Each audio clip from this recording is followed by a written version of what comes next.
and grace to others. And I pray this in Christ's name. Amen. Okay, everyone. So we're going to be talking, it's not you, it's me, reasons for breakups. And I'm going to give a disclaimer that I did not do the research for this workshop. This research was done by Ms. Alba Sinclair, who is a pastor and psychologist. What we're going to do today is we're going to get some tools that will assist us in making better relationship choices. I know some people here may be married, but you're going to get something out of it too, because I'm going to ask some questions that you will be able to help us as singles, so that some of us who want to get married, we can find some tools that you use that would be able to help us. So, one of the number one reasons for breakup: failure to understand one's role in initiating a relationship. Now I'm going to ask you a question. Who should initiate? Initiate means start. You're not really in a relationship. You're just meeting each other for the first time. Male and female. My question to you is, who should initiate? Should a male step up to a woman and say, "Hi, how are you? Happy Sabbath. Nice tie. Would you like to go out to dinner?" Or should a man step up to a woman and say, "Hi, nice dress. You look very nice today. Happy Sabbath. Would you like to go out to dinner?" Who should step up to who and why? Anybody? Raise your hand. Yes. Okay, so we need to show the mic, right? So that we can hear you. And I'd like you to tell me why. Well, what I've noticed through the years, and in my day, a man always initiated everything, as far as speaking to a woman. And I think it was better then, because the man was the pursuer. Now the women have become pursuers and aggressive. I don't like it. And I think that is a moral decline because men are weak. And I know that, and there's no doubt in my mind, a woman controls every aspect of a relationship. Okay? And we're all adults here. So, if a man, and I'm going to be very frank, if a man, if a man wants to sleep with a woman, he can't just go up to a woman and say, "Hey, I'd like to sleep with you." A woman basically. Okay, I hear you. So you give him my answer. So I have another. So he said he felt that a man should pursue the woman first because men are pursued. They're the aggressor. So I want to hear from a female. Any female. Who do you think should pursue who first? Okay, so Dorothy, let me get you the mic. Battery. So that we can get some thought of you. Hold on. Let me finish. I've seen the moral decline through the years when it switched over. Okay, I like that. Thank you. Dorothy, I'd like to hear your perspective. I'm old-fashioned enough that I want to be pursued. I am not a pursuer, because I think if a woman pursues a man, she's putting herself in the wrong light, because it makes her look way too easy, and we're not supposed to portray that as Christian women. So I'm willing to sit back, and if I were looking for someone, I would be willing to sit back and say, "God, if it's for me, if this is what you want for me, then bring it on." I like that. So in other words, you're saying that you would like a man to pursue you, and if he's interested, step up to the plate and let you know. Yeah. I like that. Thank you.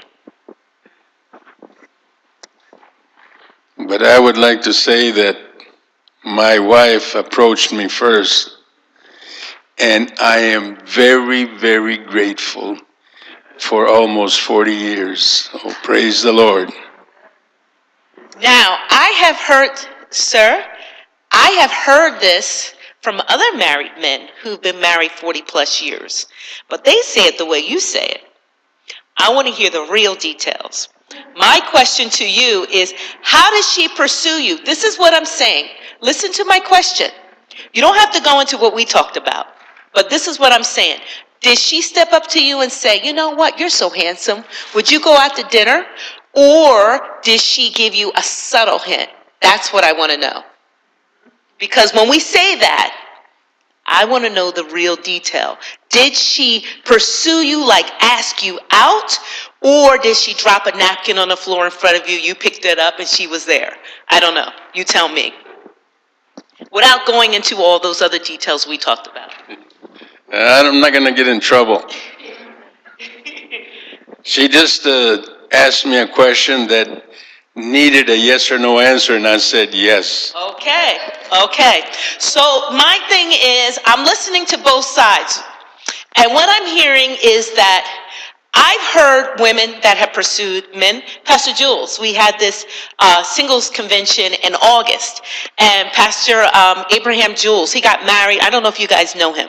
He got married at 45. Everybody's pressing him. Good looking, attractive, emotionally healthy gentleman. And everyone wanted to know, why is this single pastor not married?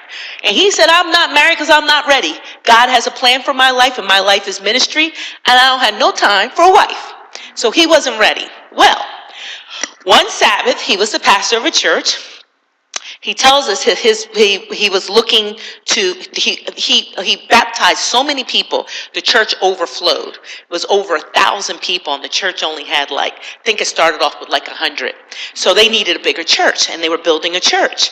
So a lady at the church, she's a dentist, she came up to him with an envelope and said, Pastor Jules, took his hand with the envelope. She says, I just want to give you this as a donation to the church.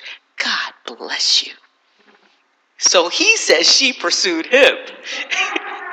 And he was thinking, a woman that beautiful is interested in a man no man, mind you, the guy is gorgeous. But he said, interested in a guy like me.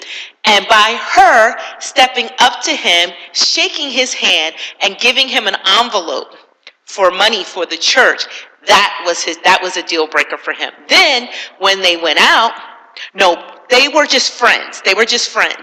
His car broke, and she had a brand new Mercedes-Benz. You know how people are about their car. And the pastor's car broke. And she said, Pastor, I'm going to be away for a week. You can use my car for a week. Here's the keys. He said, that was it. When she did that, he said, this woman's going to be my wife. That's it. Because she cares about me. I'm stranded. I'm walking. I don't have a car, and for her to give me her brand new car, who's going to do that? Somebody who cares about you. And a fancy car like that, he's like, wow. He said, that's it. And they've been married ever since. They're married 12 years. So he says his wife pursued him, but the way he's telling us, it wasn't like she stepped up and said, hey, baby, would you like to go out tonight? She did it subtly. So what I'm saying is, women, if you're interested in a guy, a subtle hint, happy Sabbath, let him know that you exist, that's fine. But to step up and ask him out, I don't know. So I'm going to give you an example. Sperm come from men or women. Ovums come from men or women. Millions of sperm chase that ovum. Who's chasing who? Okay, that's from God. And I have to say that because I go to these churches all the time, and these women are the poor guys, Gary? The poor guys. You come to church, all you're trying to do is to get a blessing. And everybody's trying to give you their number. And I just say it's overwhelming. Let the men step up. The shyest man in the world. You men can tell me. The shyest man in the world. If he's interested, he's going to find a way to say something to you. And the reason why he probably hasn't said anything to you, because he's sitting back watching. Watching what you're like when the guy that you're not interested steps up and says, Dorothy, what you looking at me for? Did I ask you to shake my hand? You know I'm not interested in you. All he said was happy Sabbath. He didn't ask to marry you, and you're shutting the man down. And I see it every week, and it's crazy. And these are good people. But because we don't feel like we're interested because they don't look like George Clooney, we're not interested. And it's not fair because people have great characters, right? And you can see the beauty inside of them if you take the time. Make sense? Okay, so I'm not telling you what to do, but I'm old school. I ain't chasing nobody. If someone's interested, they will step up and they will ask me out. That's how I feel. Because men are pursuers. I learned that from my father. My father said he always liked a good chase. And I told you guys last night about my parents. They grew up from 8 years old. My father had a lot of girlfriends, so my mother was not interested. But my father wanted my mom. But my mom's like, this is my friend, I'm not interested. So I was telling them last night that my mother had guys that were interested in her. So my father was like her best friend. So she would say, Ernie, this guy is interested in me and I want to go out with him, but I don't know. What do you think? Girl, if I were you, I wouldn't go out with him. You know what he wants? She's like, what? He wants to have sex with. Really? Oh my goodness, I'm not going to go out with him. Then she would tell him about another guy. He would shut it all down. They're married 10 years and my father tells my mom, you know what? All those were great guys. But I shut him down because I wanted you for me. So I just thought that was funny. She believed it, But it's just funny. If the guy's interested, he will. And even though my mom kept saying no, my father he said it made him want her more. And my father said a real man, he will go after what he wants. And I tell the real men, if that woman doesn't want you, she's not the one. There's a saying, I'm trying to get it together, but and women used to say this. Yeah, he chased me until I let him catch me. Something to that effect. Yeah, my thing is that, you know what? God says a man that findeth a wife is a good thing. Did he say a woman that findeth a husband? It's a man that findeth a wife. So who's going after who? Now, mind you, I know that there are relationships where the woman went after the man and it does work. But the majority of them, the woman has to do everything in her power to keep this relationship going because the guy's like, look, it's not like I wanted it. You were after me, so then you're doing the work the whole time. And I know you have cases like yours that it doesn't work. It just happens to work perfectly. And cases like Pastor Jules where things work out. But the majority, when women are chasing men, it's not good. Yes. I never got along with my older brother, but he was so protective, and he would tell his friends if they ever got near his sisters that he would kick their butt. But he would tell us that we're so ugly his friends don't like us. Oh. That's so funny. And now their friends are probably like, wow, I wish I would have said something. Okay, now, confusion around the issue. Do I choose a partner or does God want to choose? God doesn't choose anyone. God provides the opportunity, we'll make the choices. You know how people say, oh, God chose this person for me. Did God make you come to church? Did God tell you to be a Seventh-day Adventist? He may have told you, but at the end of the day, you're the one that made the choice. God provides the opportunity, you make the choice. You know how many of us have had opportunities? Those of us who are not married have had opportunities and we shut it down. And that's who God really wanted for us, but we didn't do it. Or we went with the person that we wanted, and what happened? It didn't work. Because we didn't do what God told us to do. God provides the opportunity, we make the choice. Does that make sense? Is that clear? Okay. Now, one of the reasons why people break up is indifference or reluctance to gather adequate information. Good decisions cannot be made without information. There are people that are hooking up online. They're meeting each other and they're getting engaged to be married and never met each other. What kind of stuff is that? Or I don't even know his last name. Or you meet him and you're like, hi, my name is X, Y, and Z. And what's your last name? Oh, girl, what's your last name again? Jones? Oh, his last name is Jones. But you're boyfriend and girlfriend. You never met his family. You don't know his last name. Does that make sense? We need to gather information. What's some information that you would want to gather if you're going out with someone? Now, mind you, you're not exclusive yet. Exclusive means I'm with you, you're with me, we're not dating anyone else. You're casual. You're just in the friendship stage. So now you're gathering information before you go exclusive. What are some things that you would want to know? His last name, right? Or her last name, right? That would be important. Would that be important to you? What else? What I want to hear from a young person. What would you want to know about her? You're just friends. And you want to get to know her a little more because she may be your girlfriend, but before that you want to know something about her. What would you want to know? Probably basic likes and disinterests, things she might like to do, favorite food, and just basic stuff. Okay. So that's important to you. What she likes, what she doesn't like, and what she likes to eat. That's good. What else would anybody want to know? Anybody? Yes. Their family background. Let me ask you a question. Their family background. Why is that important to you? Because I wouldn't want to get involved with someone that had battling parents, because that would be a normal lifestyle then for him, to be battling and fighting all the time. Okay. And that's not my lifestyle. Okay, so I'm allergic to drama too, so I understand. I'm going to give you devil's advocate. There's something in our ministry, Focus Ministries, Fellowship of Christians Unique and Single, that we called rewriting your script. Okay, you were given a script that your parents have issues, or you were given a script that you came from a single parent, or you came from an abusive parent. That doesn't mean that you have to carry that script on generation to generation to generation. Okay, my father was a cheater, so I'm a cheater. No, you're a cheater because you want to be a cheater. Don't use that generational curse. Stop the root of it, kill it, and move forward. It's not always easy. Sometimes you need therapy, but you can get past it. Now, I'm going to be devil's advocate. Family is important. Say his family's jacked up. Okay, his mom and dad don't talk, they fight all the time. His brother and sister fight all the time. They hate him, he loves them, but he can't get a relationship because they don't want no relationship with him.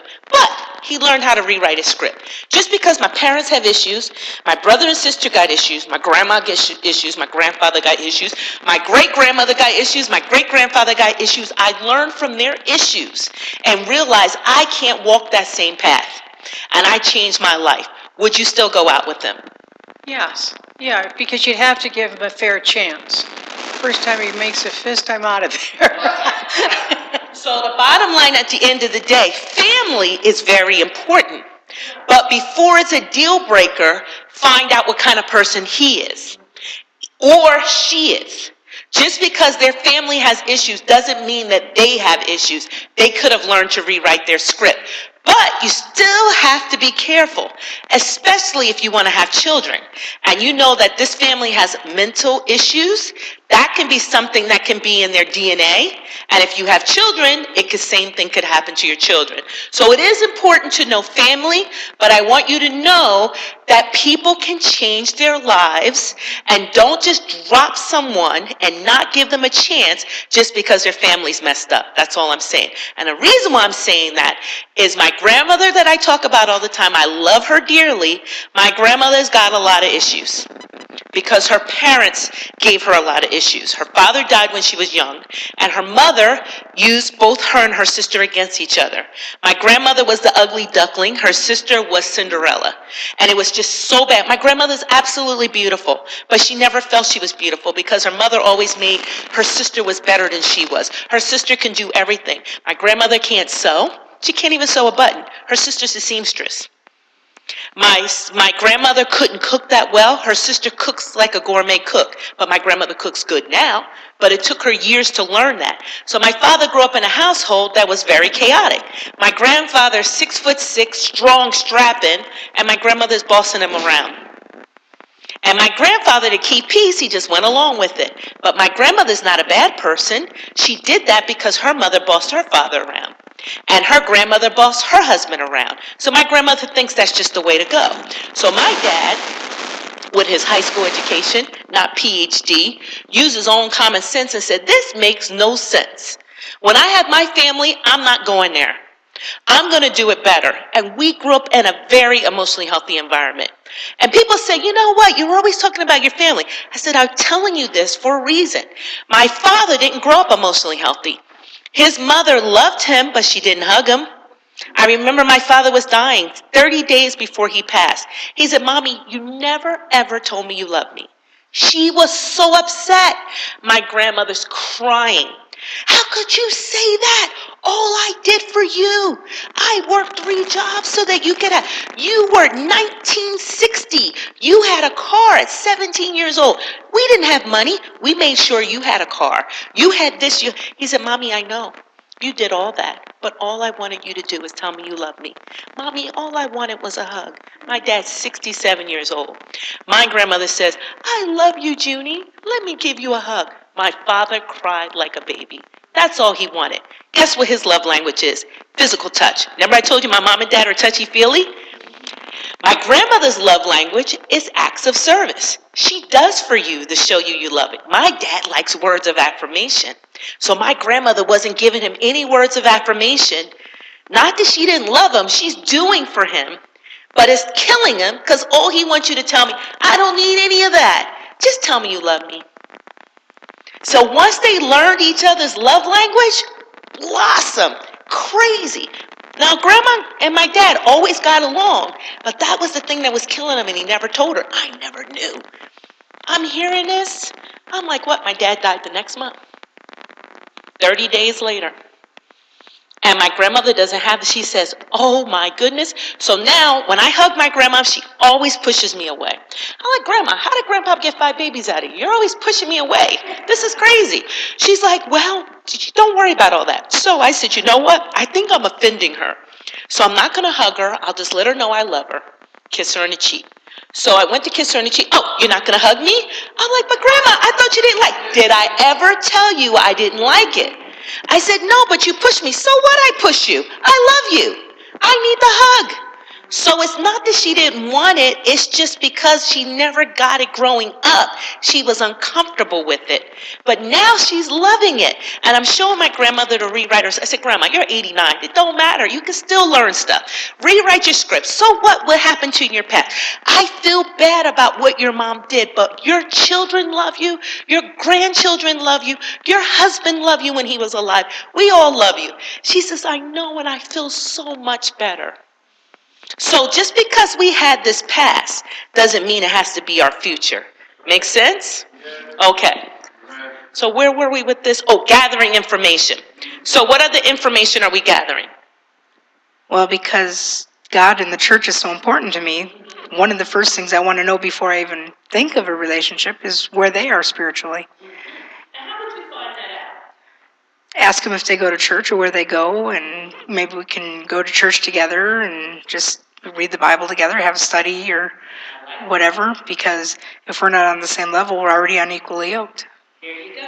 And it has nothing to be that I'm a Christian, you're a Christian, I'm Adventist, you're Adventist, unequally yoked spiritually, correct? One thing that my sister and her husband used to do, they used to do the Sabbath school lesson over the phone. And that was something that you check in their spirituality too. Did they read the lesson? Did you read the lesson? What do you know about it? So that's good. Yeah. I think I'd ask them what they do in their spare time to find out what their priorities are. And if they like to have fun. I'd ask what their idea of fun is.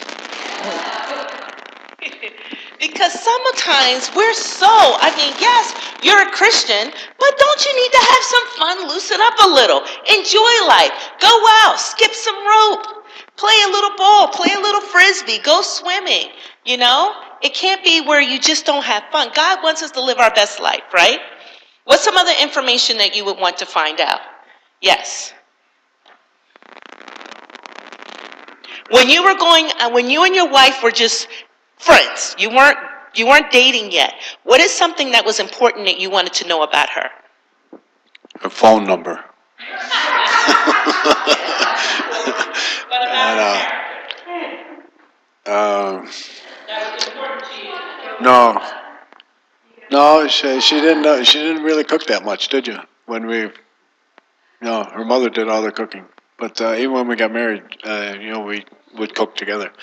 But looking back, not that it was not a wise choice that we did get together. and got married, but I wasn't interested in all of that. And I don't, I'm just speaking out that I think most relationships start with a physical attraction, and then all the rest comes later. So, yeah, and I've seen through the years, I've seen some, really homely men with beautiful women, and yeah, and I realize that now, but I didn't realize that then. I used to just think, but what I would be concerned about now if I started dating is this person. What is that thing when you got highs and lows? There's a name for it. What is it called? Bipolar. I'd be deathly afraid of that. And well, because you would see the highs and lows, especially if you've been associated. And also, I would make sure. Well, I do, but maybe they can date with their own kind. But I'd be concerned about a positive thinking person also. So, bipolarism has nothing to do with, just to clarify, nothing to do with someone who is positive or negative, but it does have, I hear what you're saying. You're looking at someone's mental stability, and you would find that out during your gathering of information. But people with mental illness need relationships too. But I would strongly suggest, whoever we are, if we have mental illness or not, we need to be emotionally healthy before we're in any relationship. Because a relationship is not going to go well when you're all mixed up in the head.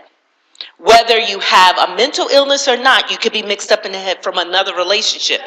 Clear that. Oh, you know I'm going to clear it. Exactly. You know I'm going to straighten it out, because at the bottom line, at the end of the day, we all have things that we have to work on. And my thing is, while you're single, take the time to work on yourself first. God has given us this time to work on ourselves. Then if we get in a relationship, we're healthy. But what happens is we want to be with these people so bad, we just get in it raw. We got all kinds of stuff in our past that we haven't killed the root of. You're getting in this relationship and it's a complete disaster. You're a train track, he's a rain track, and it's just a complete collision. It's a nightmare. It's not going to work. So I say if two emotionally healthy people get together, it's so positive. That's why I said, listen, people say, oh, so you never want to get married? You've been doing this? Somebody said something when we were in Connecticut. Andrea, you've been doing this thing since 2001. You ain't found nobody yet? Listen, this is where God wants me now. I said, I am single at the moment. Moments change. You never know what God has in your life. Maybe it's meant for me to get married. Maybe it's meant for me to get single. But I'm content in the place where I am at this moment. And if I don't stay that way, I will be frustrated. I will be frustrated single. And then when I get married, I'll be frustrated and wish I was single. And if I'm single, I'll be frustrated and wish I was married. Be content. When you're content, there's no stress. You take it or leave it. Either way it can be. Listen, enjoy it. I enjoy my single life. And when I was married, I enjoyed my married life. My thing is, enjoy the place where you're in. If you don't like it, change it. Why get in these relationships and it's not working? It makes no sense. You're wasting each other's time. I say you're blocking them from what God wants for them. Yes. Just to clarify, we all have mental illnesses. We all have problems. I don't know if I want to call it mental illness, but everybody has some type of issue they have to work on.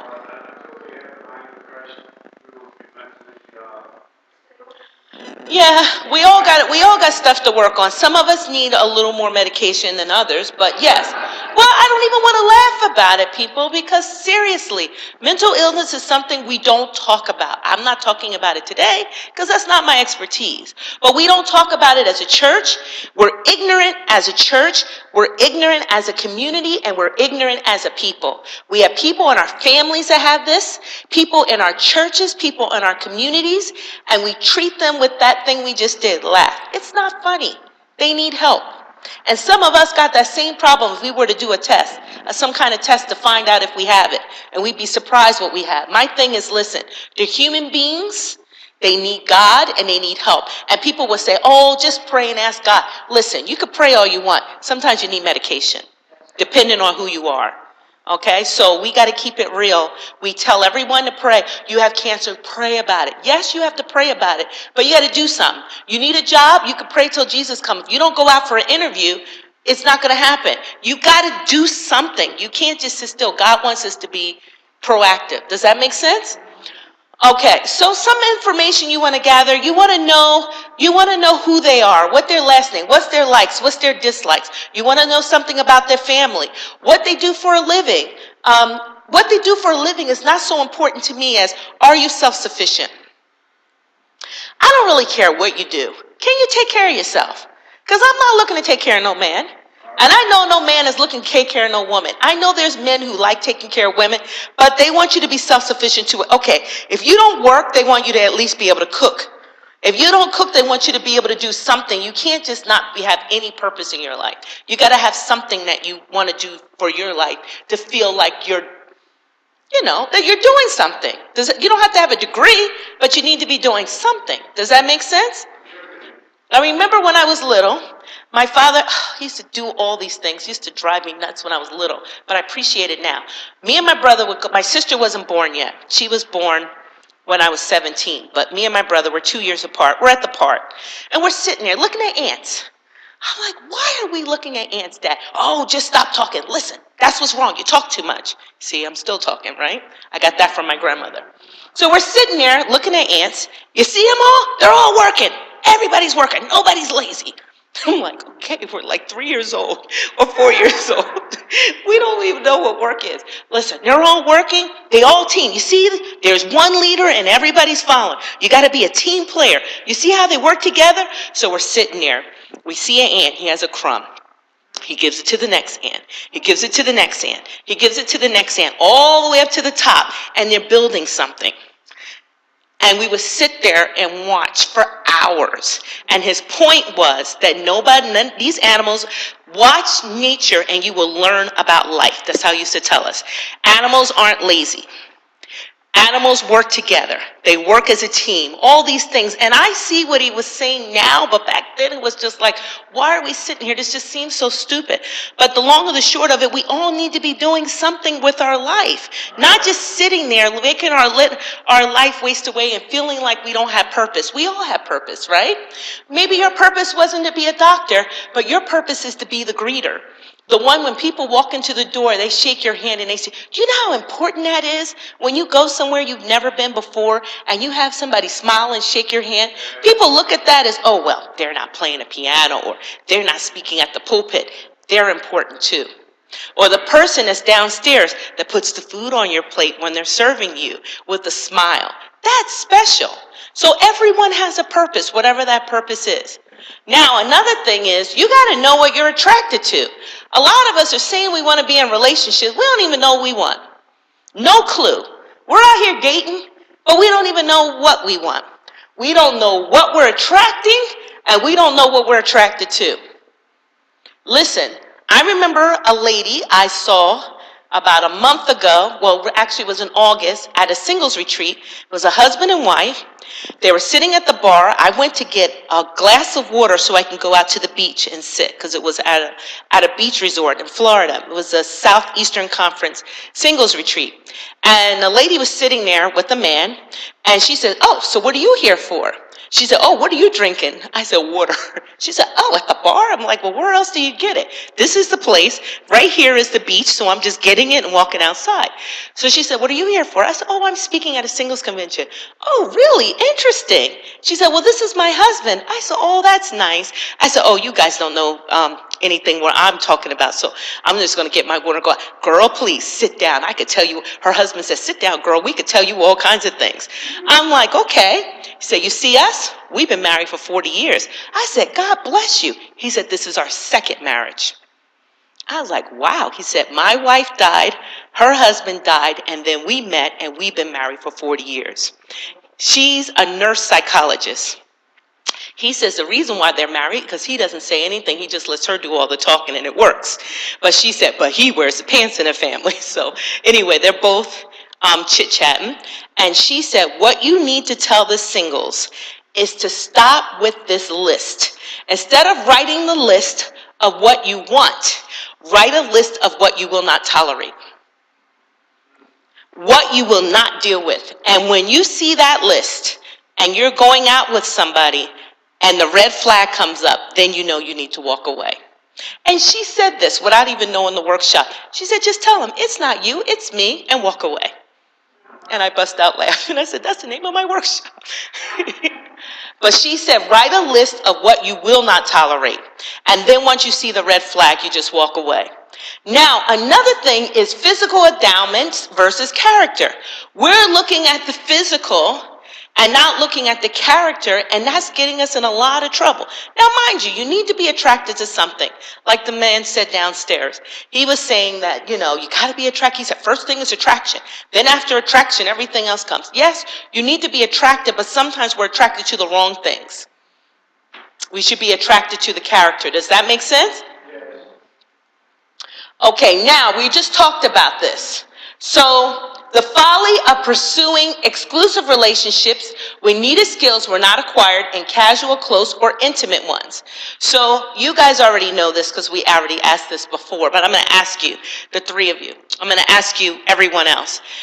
If a guy asked you out every Saturday night for a month, are you exclusive where I'm dating you and you're dating me, or are we casual? Anybody? Exclusive or casual? Every Saturday night at 8 p.m. for 1 month. Somebody tell me. What do you think? Casual? Anybody else? Okay. Why do you say exclusive? And why do you say casual?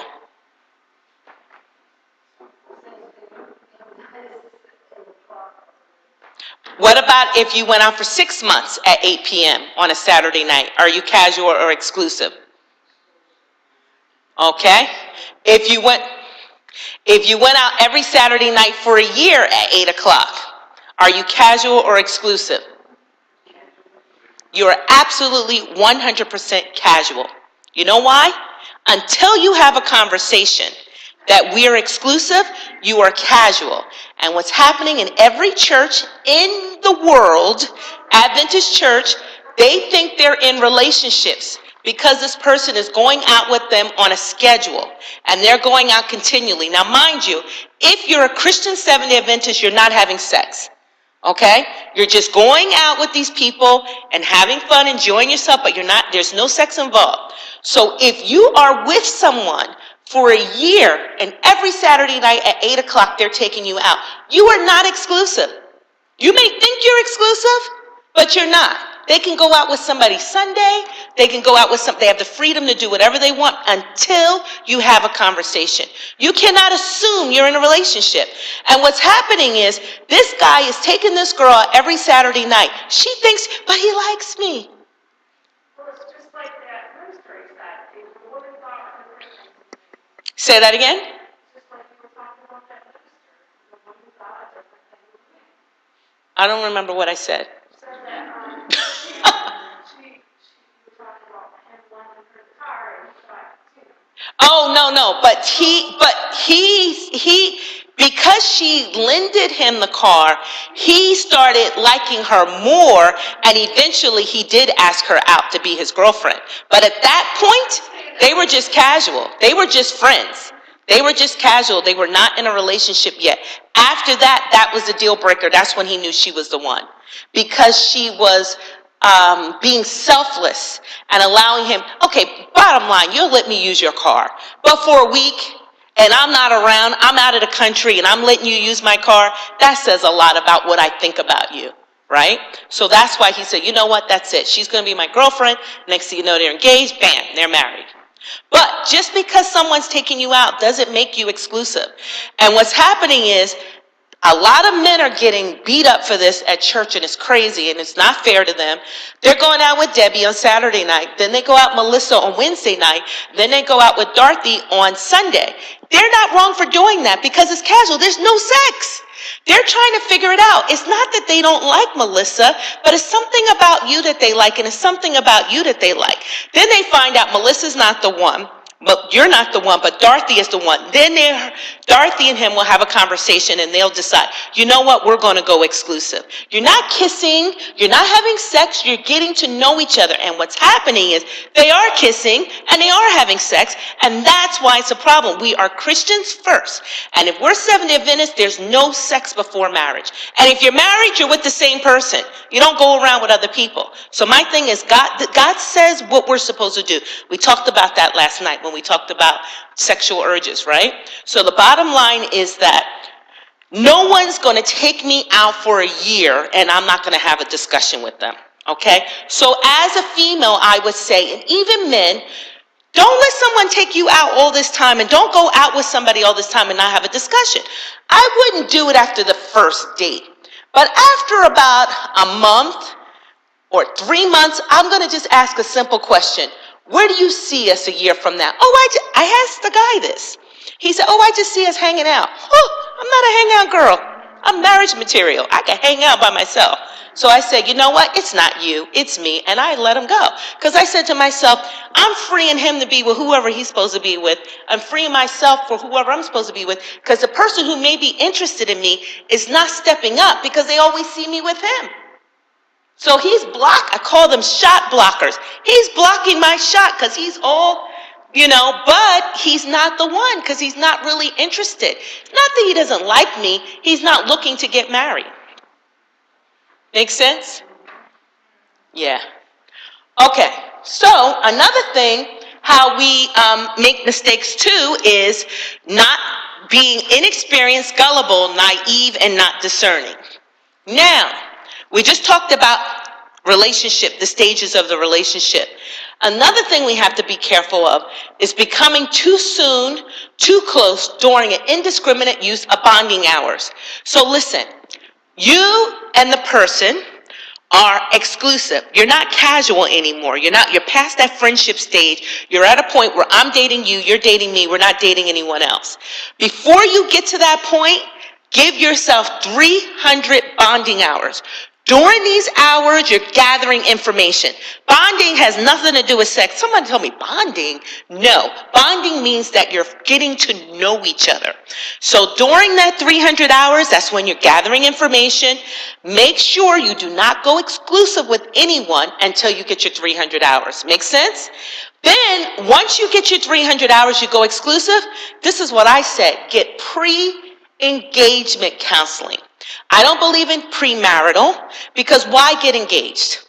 If it ain't working out, you break up and you keep it moving. So I believe in pre-engagement counseling. So after you're exclusive, which after you did your 300 hours, get pre-engagement counseling, and during that counseling, it's a curriculum. You're going to do one of two things. You're either going to get married or you're going to leave. Run for the border, that's what I say. Okay? Does that make sense?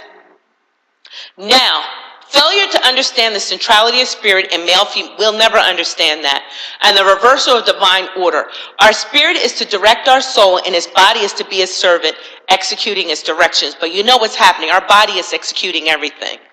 Now, if you are currently in a relationship, you need to ask yourself a question. Do I really want to be in this relationship? And if the answer is no, get out. Don't stay in something that you don't feel you need to be in. It's just wasting time. It makes no sense. That's why during that casual friendship, that's when you're gathering information. That's when you realize if this is somebody you do or do not want to be with. Does it make sense to get in a relationship with somebody you know it's not going to work? You're wasting each other's time. And then control. Be careful about control. The primary question is, who is to say what to whom and under what circumstances? No one should be controlling anyone. Women shouldn't be controlling men, and men shouldn't be controlling women. Does that make sense? Okay, now, one of the things we have to be careful of is of affection. The central theme is, has this individual proven himself or herself trustworthy enough to deserve my affections? Your affection is a sacred gift, not a bargaining tool. A lot of times we are giving up our bodies to people.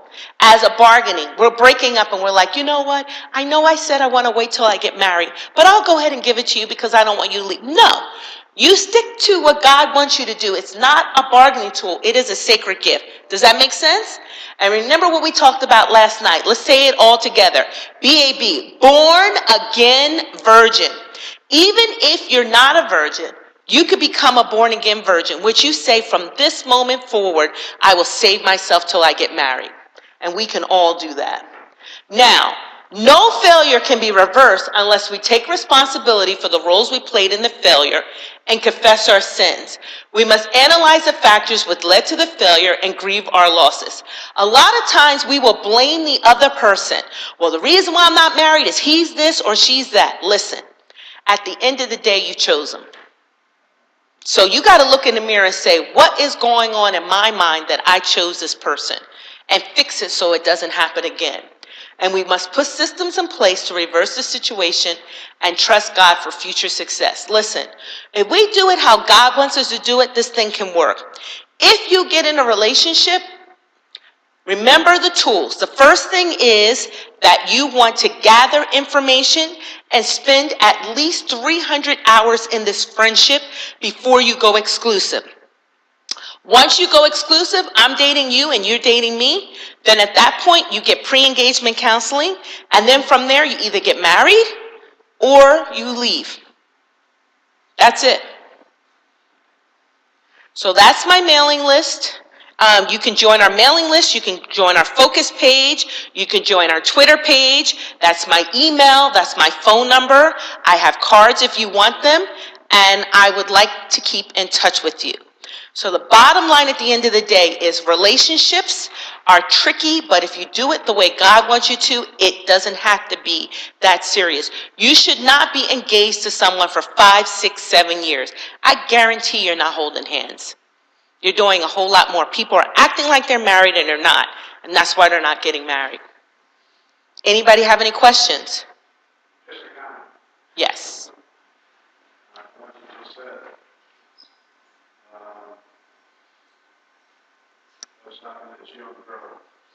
Do you want the mic? I was talking to this young girl.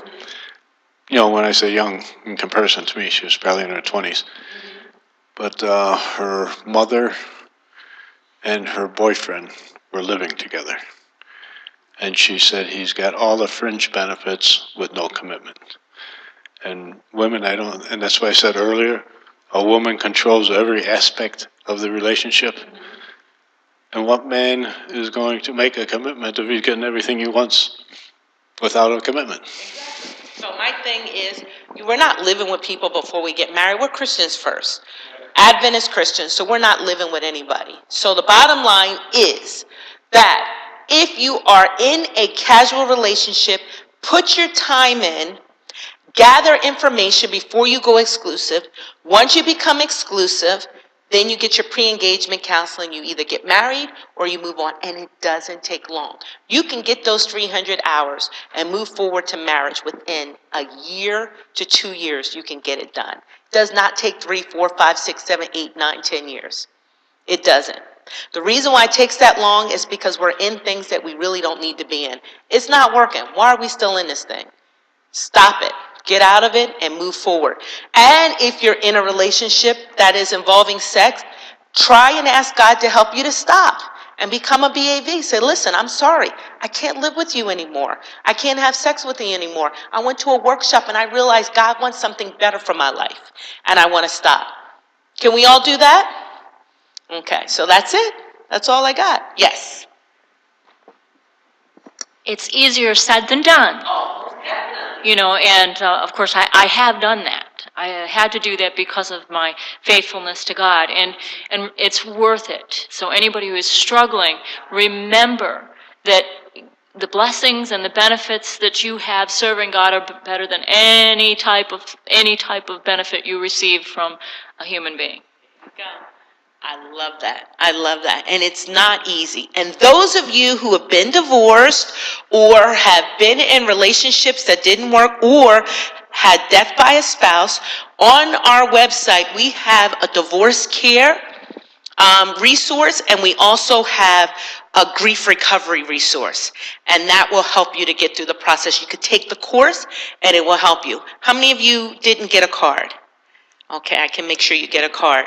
Okay, that's all that I have, but I'm willing to take questions if you have any questions. Anyone have any questions? I just thought maybe you had some questions. I gave you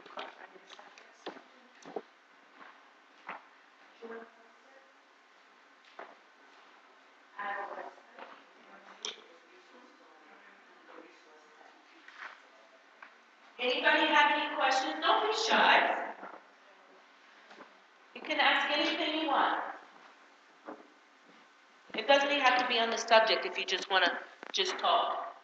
Well, I'll just say, I just said to Melissa, I said my thing was on when we were talking about the mental illness, because, even if somebody is bipolar, there's still stability possible. And, yeah. So. Yeah. Did I do all right? Okay. A lot of people have. It's life. My thing is, this world has so much stuff in it.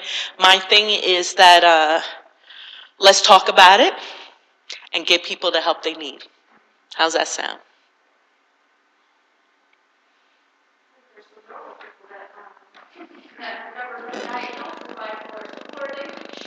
Yeah, it's a whole bunch of people that haven't been diagnosed, but you can talk to them 5 minutes and you can figure out that something's going on. Yes. Yes. People tell me that, but I don't know. If you really, really, really take the time and ask the right questions during those 300 hours, you're going to get that. It's going to come out. And if it doesn't come out there, then it's going to come out in pre-engagement counseling. People tell me that. It's a bunch of hogwash. Guarantee if they sit there and think about everything that's happening that's bad, they saw it, but they ignored it. I'm not gonna judge anybody, but I guarantee if they sat back, they saw it, they ignored it. The reason why people are getting in these relationships so fast, I don't even want to sugarcoat it, is the sex is good. They're taking them, it feels like July 4th, and they're going with it, and they're no good for them. They're just making them feel good. That's really what's happening. Keep it real. Well, I think part of the problem that I'm glad you're talking about the investigation, but a lot of times people are failing to do the investigation. Well, and then not just entirely because they're scared of finding out something they don't want to know, but they also are so excited about having someone to care about them, someone who's interested in them, that they're interested in too, and they're overlooking things. They're not really investigating, they're actually ignoring signs that could tell them. And I've done that before. I mean, I've ignored things just because I wanted something. And so you get yourself into trouble when you don't investigate. Don't ignore stuff. You are so right, but the question of the day is, when you buy a house, do you buy the first house you see? You investigate. When you buy a car, do you buy the first car you see? Most people investigate. When you go to college, do you pick the first college or do you investigate? We investigate everything in our life, but when it comes to relationships, we just go for it.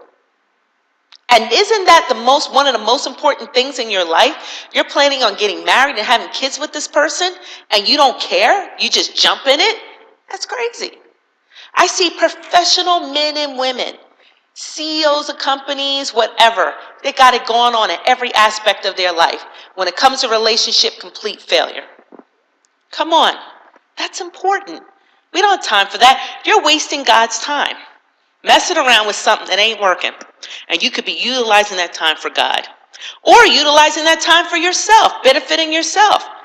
What also gets me is when people are like, oh, they'll come around, or they'll change, or I can get them to change, or I can get them to do this.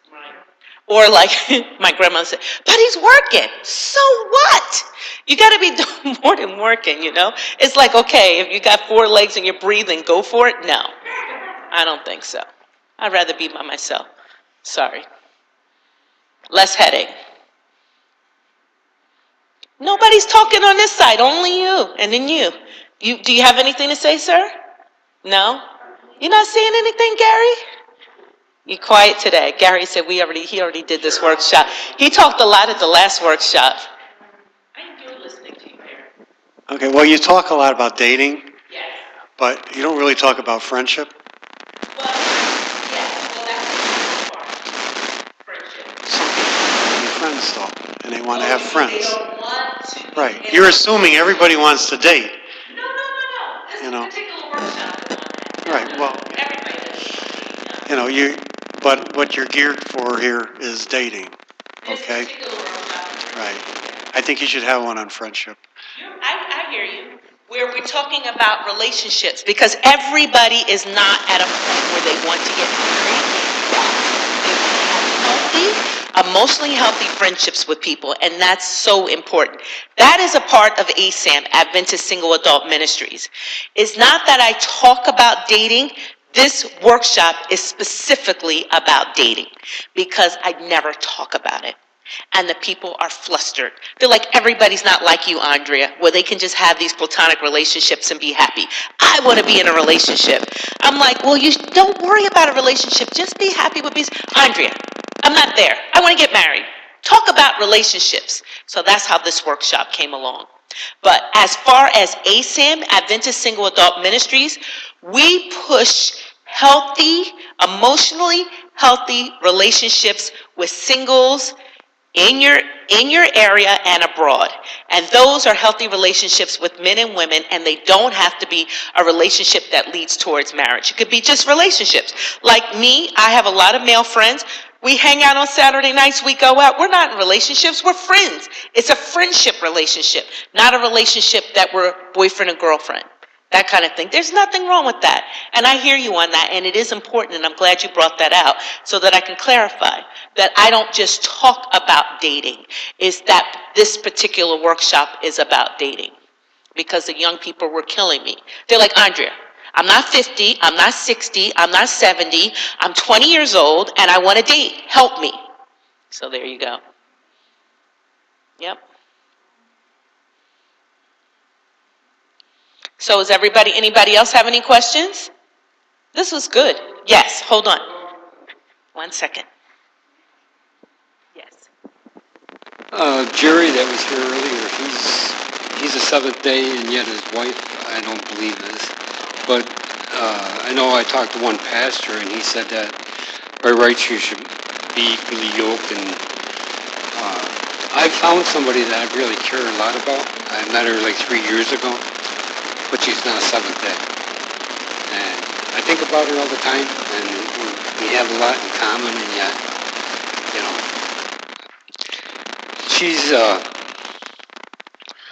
she's more professional than I am. So that makes it a little tough too, because, you know I can't provide her a home as nice as what other men could. I had a twin brother that passed away 8 years ago, and he made so much more money than I do because he had a state job. And I know myself, I'd like to get married again and provide for somebody, but I just can't see. Years ago I had a new home when I was married before, and it just, I did a lot of work and we went separate ways, and I really haven't had a nice place since, and I can't see where I am going to unless something changes here. But, it's just a difficult thing because the woman that I really think a lot of, I really feel she deserves somebody that could be a better provider than what I could. Okay, so what I'm gonna say on that is that, okay, is she Christian? No. Does she believe in God? Okay, so she's not an atheist. Okay, she does go to church? Okay, so what I would do is I would continue to be in a friendship mode with her, but I would be very careful with dating her or being in a relation with her because she's not Adventist. And by you being her friend, next time you have a Revelation series or something as simple as an AY program or a special day at church, just ask her to come with you. Even if she does work on Saturday, I'm sure she will have a Saturday off, and say, would you like to come to church with me? I'd like to bring you to church with me, and see how it goes. And maybe by her coming to church, she'll see what type of environment you're in. She will ask questions. She will want to know more about it. I had 2 cousins that were dating. They weren't dating. They were friends with these men that were not in the church. They brought them to church as their friend, and from that, they got Bible studies. They were in a relationship, and they got married. So my thing is, it's okay to be friends, because we should be friends with everyone. We're Christians, right?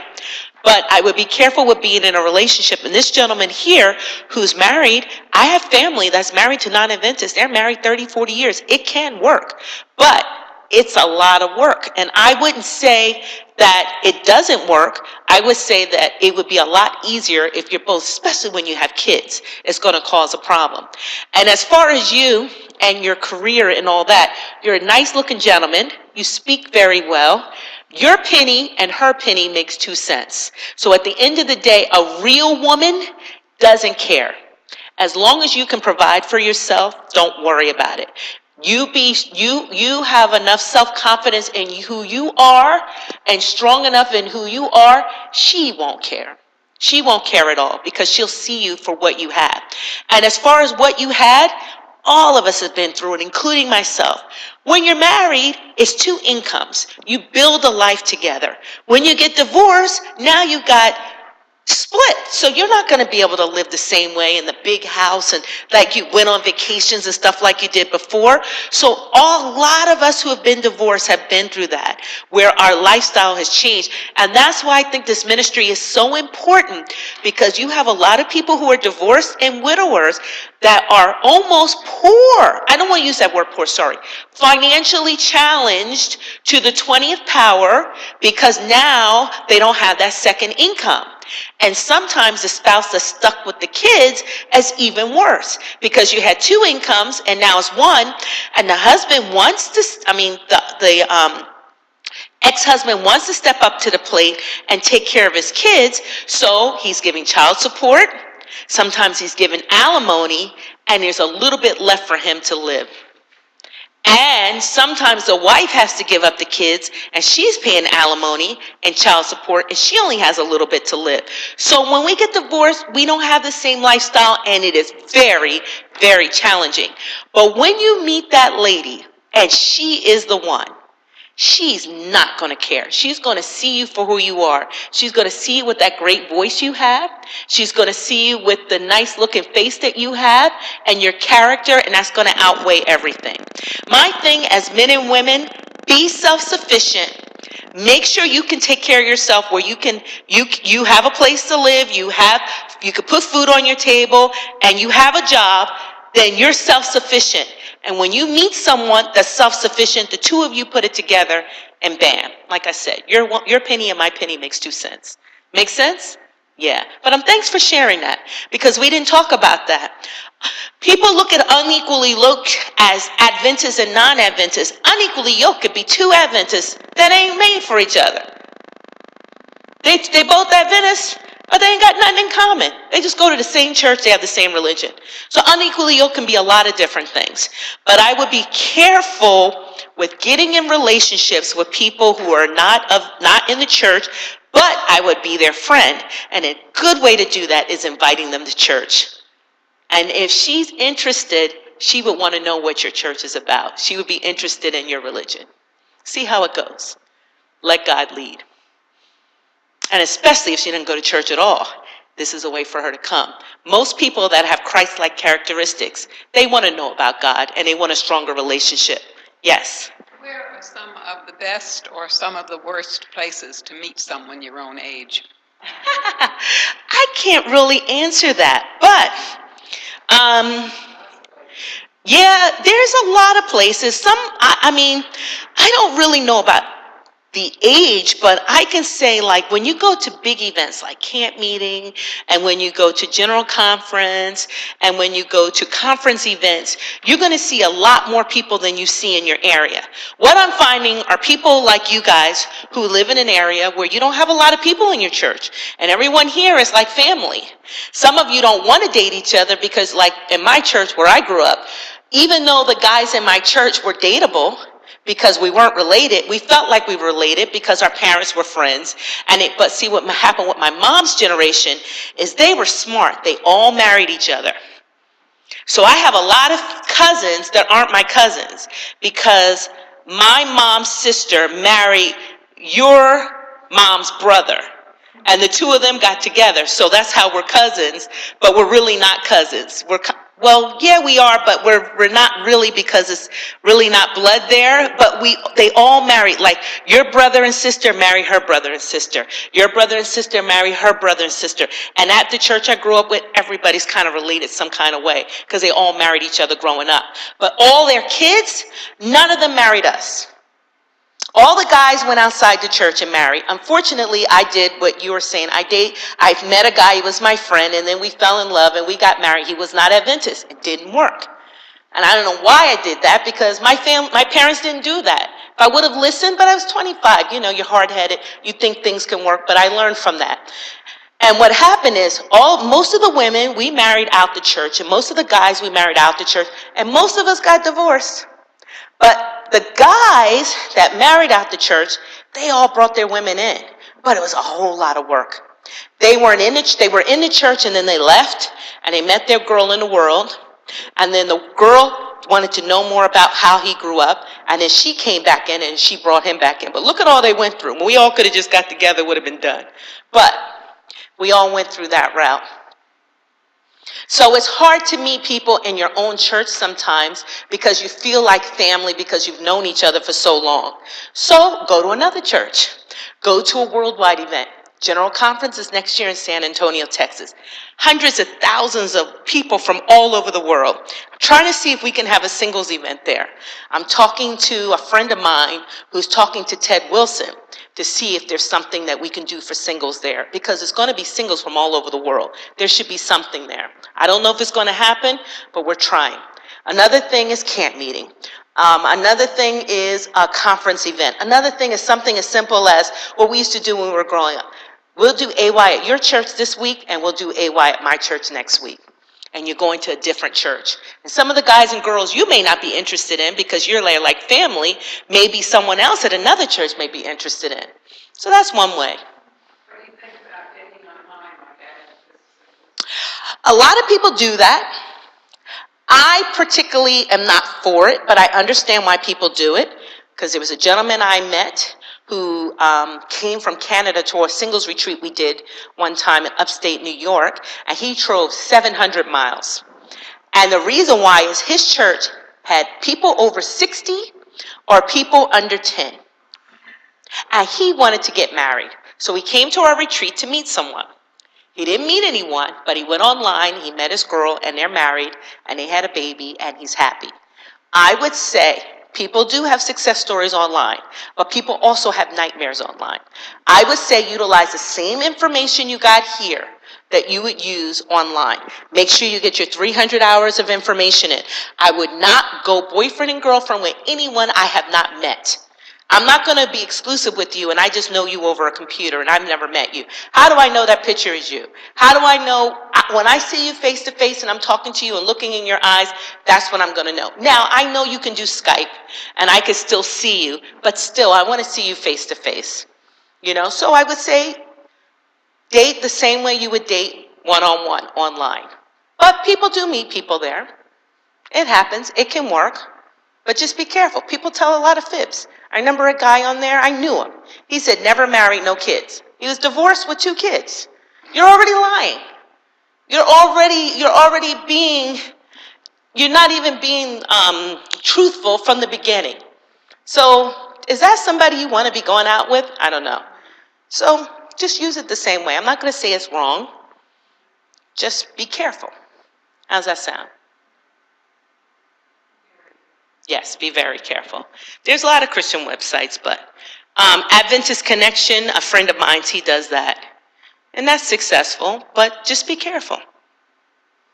Because, they do check people to a certain extent, but people don't tell the truth. It's not like they're doing a background check on everybody that goes on that website, right? Anything else?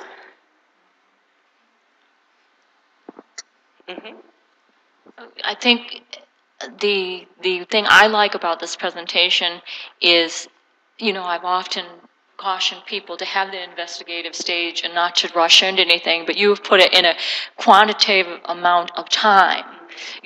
For me,